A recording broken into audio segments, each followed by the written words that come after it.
Chapter 7 Bhadrapad Shukla Chaturthi vrata. Om Shri Ganeshaya Namaha.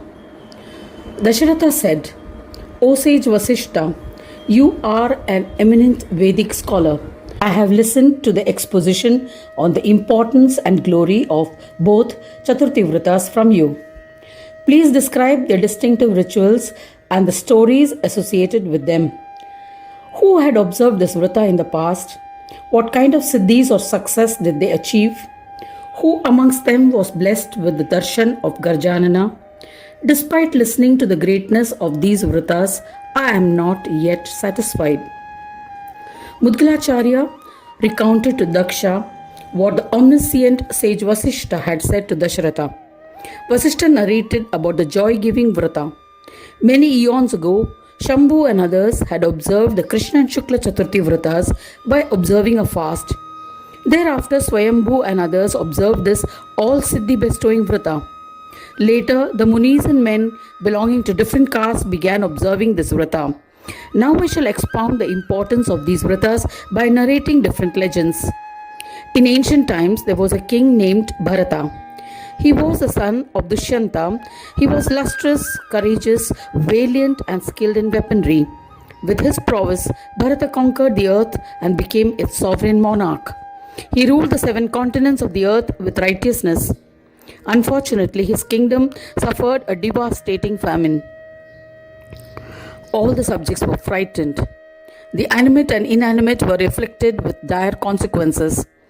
Despite this, the wise king Bharata maintained his calm and sought refuge with Mahamuni Kanva. He offered pranams to him, performed his puja with devotion, and stood humbly with palms joined in reverence. Kanva Mahayogi was a beloved of Ganapatyas and always strictly adhering to precepts of Vedas, said to the great Bharata, O king, please be seated. Kindly explain why you seek my advice. O intellectual one, are your subjects happy and prosperous? Hearing the words of Kanva, King Bharata was overjoyed. Seated on the asan, hands joined, the politically wise Bharata said to the Mahatma and scholar of Vedas, Kanva Rishi with devotion. Bharata said, O Yogendra, I owe my well-being in this world to your grace, but unhappiness has arisen due to ill fate. Hence I have approached you. O eminent yogi, I have observed many vratas. I have always served guests and intellectuals. I have ruled righteously. All my subjects follow the Varnashrama Dharma. I am unable to understand why this sorrow has befallen my kingdom and what sin have I committed to be afflicted thus. O Lord, there is no rainfall in the kingdom. The drought has impacted life adversely and my subjects are sad. All animate and inanimate things are frightened and agitated. O Mahayogi, I am dejected and hence have surrendered to you. I am blessed by your darshan. Please tell me the nature of the sin committed so that I can remedy it. O revered one, what can induce rain over my entire kingdom? The compassionate and eminent Muni Kanva explained the reason for the lack of rains. O king, listen. A dreadful sin is being committed in your kingdom. That is why there are no rains and all have been afflicted by sorrow. There is no doubt. 4 types of unhappiness are not present in your kingdom, arising from birth, death, karmas and lack of accumulated merits. Even though all your subjects are virtuous, a great sin has been committed by them. Though you are inspired to work for the welfare of your subjects, you are also sinful. O lowly human, therefore you have been depleted of dharma, wealth, desire fulfillment and liberation. O son, the observance of Shukla and Krishna Chaturthi vratas, which are the bestower of all prosperity, is missing from your kingdom. O king, comprehend that this world comprising of the 4 aspects, the sthula, the physical body, sukshma, the subtle body, and their differences is filled with hardships. The obstacles, sankata, or from birth, death, and relating to karmas of this and past lives, faced by them are 4-fold and can be eliminated by observing Sankashta Chaturthi vrata as I had already explained. O king, the Shukla Chaturthi bestows dharma, artha, kama and moksha, even if there are no accumulated merits. and hence is referred to as Varada. In this manner, Kanva explained in detail the marvelous glory of observing the Chaturthi vrata to his disciple Bharata. He comprehended that without observing Chaturthi vrata, performing all other vratas cannot earn any merits to one. Bharata was happy and bowed to Kanva. O Swami, please tell me the glory of Ganesha, who is Siddhi bestowing, a great soul and whose vrata is observed. I shall worship him wholeheartedly. Kanva Muni then said, the son of Brahma Kratu had elucidated about the incredible glory of Ganesha. Earlier, I was in my ashram performing austere penance, subsisting only on air. O king, my intense penance enveloped the entire world. Yet I continued my penance by the practice of yoga. At that time, the illustrious Ganapatya, respected by Yogindras and son of Brahma, Prajapati Kratu, arrived at my ashram. After performing his puja as ordained, I stood before him with palms joined in reverence when the one who loved his devotees spoke to me. O child, do sit on an asana now while you tell me what you desire. I shall definitely fulfill it if it is in your welfare. O revered one. Hearing his words, I was overjoyed. I offered him an asana. I pleaded humbly, O compassionate one, I feel accomplished by your darshan, yet please impart the knowledge of the path of yoga that grants absolute peace. Krutu said to Kanva, O son, you have asked an excellent question. I shall expound the most supreme knowledge which I had received from Brahmadeva. Earlier, I had adopted the path of yoga and tried to accomplish the yoga bhumi. I did not attain any peace or shanti. So I went to the respected omniscient Brahmadeva, bowed and politely requested him to preach the path of attaining yogic peace. O Swami, please tell me about Brahma who bestows peace. Please explain the path of attaining yogic peace. Brahma said, O dear son, comprehend that Brahma who bestows yogic peace is Ganesha. One needs to sacrifice everything that can be experienced by the mind and expressed by speech by the practice of yoga. The principle that cannot be explained by the mind and expressed by speech must also be forsaken. You must realize that I am Ganesha, Brahmanayaka Ganesha, and I are not different.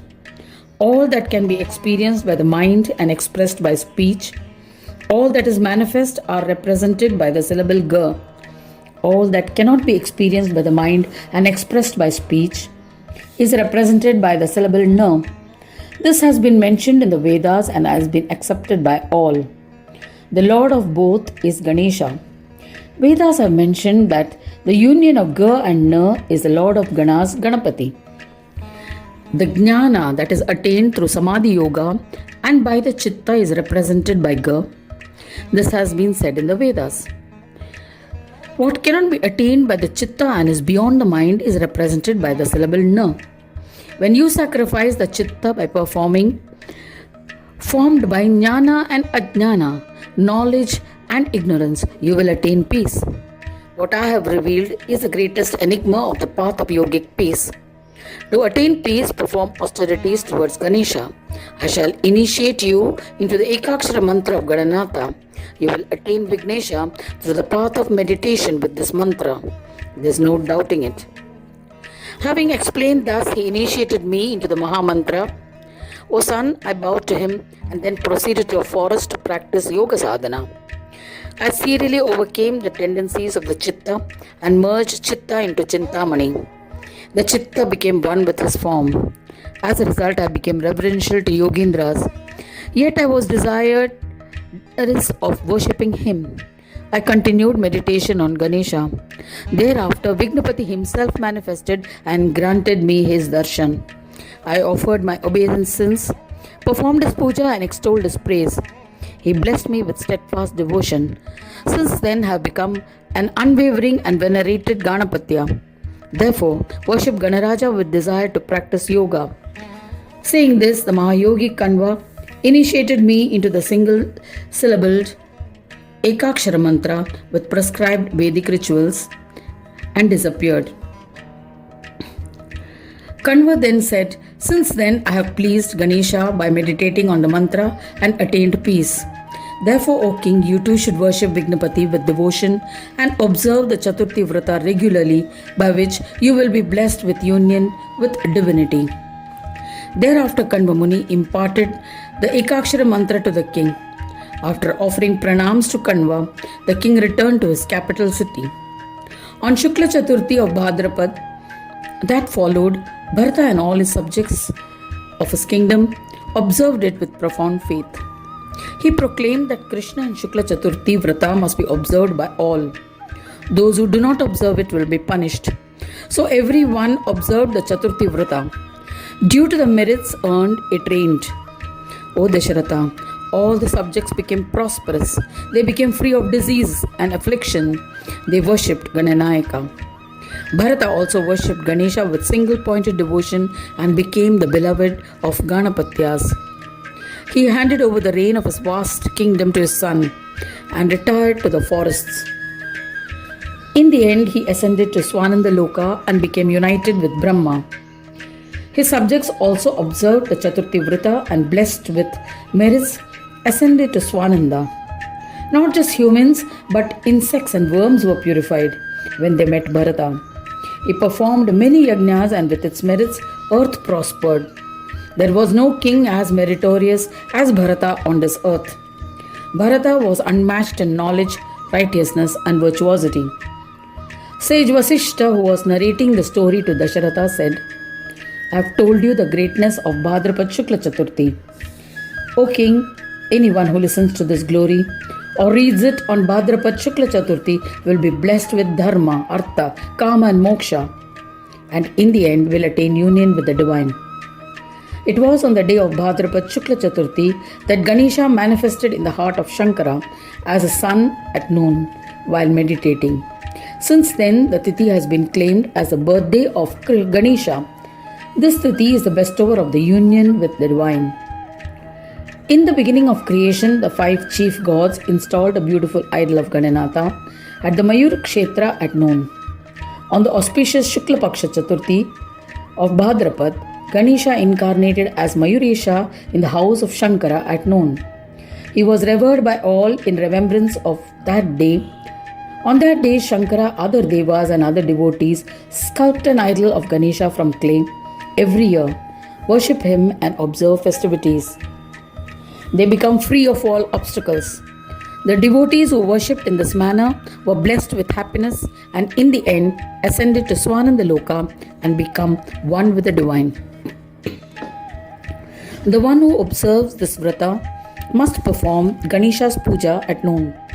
One should fast on Chaturthi and break the fast on Panchami by having their meals with a Brahmin. This should be followed by Visarjan or immersion of the clay idol in the water. If one does not worship an idol made of clay on Chaturthi day, all their karmas prove futile. It is in one's best interest to not be involved with such people. According to Shastras, such humans are to be considered as depraved and deserving of hell. Such sinners will be afflicted by difficulties, various diseases, and poverty. On the day of Bhadrapad Shukla Chaturthi, people of all castes must perform the worship of clay idol of Ganesha, and they will be rid of all obstacles. Their deeds will attain success. I have narrated the glory of Bhadrapad Shukla Chaturthi vrata briefly. I shall narrate another historical event about the Chaturthi vrata. Listen. O king, there lived a man of the lowest and most despised of mixed tribes, the Chandala, in the town of Dravida. He was afflicted with leprosy and was a womanizer. On the day of Bhadrapad Shukla Chaturthi, he was afflicted with fever. It caused him to suffer immensely. As fate would have it, on that day he was unable to eat or drink anything. On the Panchami next day he died.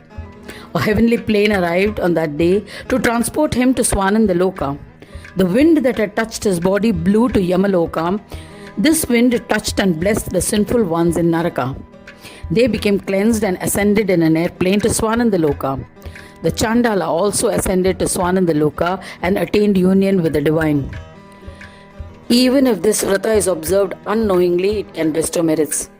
Then, why is it surprising that those who observe this vrata knowingly by observing the ordained rituals, are blessed with merits. This is the immense glory of Chaturthi. It is impossible to recount it in its entirety. One is bestowed with a fourfold prosperity by observing only this vrata.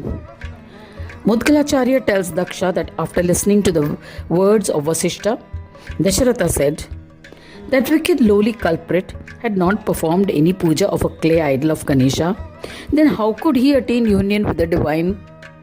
Vasishtha replied, you have asked me a valid question. I shall share some knowledge with you, as it will prove beneficial to people at large and will clarify all your doubts. The lowly one did not have any knowledge of Chaturthi or puja. Hence, he cannot be accused of violating the norms of the vrata. Hence, it cannot be considered as a fault. He had not done it deliberately. O king, many devotees have observed this vrata and have been blessed with pleasures in this world and in the end ascended to Swanandaloka. To describe such stories in entirety, tens of thousands of years would be insufficient. Therefore, I have narrated in brief. Thus ends the 7th chapter titled Bhadrapad Shukla Chaturthi vrata in the 4th Khanda of the Puran Upanishad, Shrimad Mudgal Purana, describing the legends of Gajanana, dedicated to Sri Gajanana. End of chapter 7.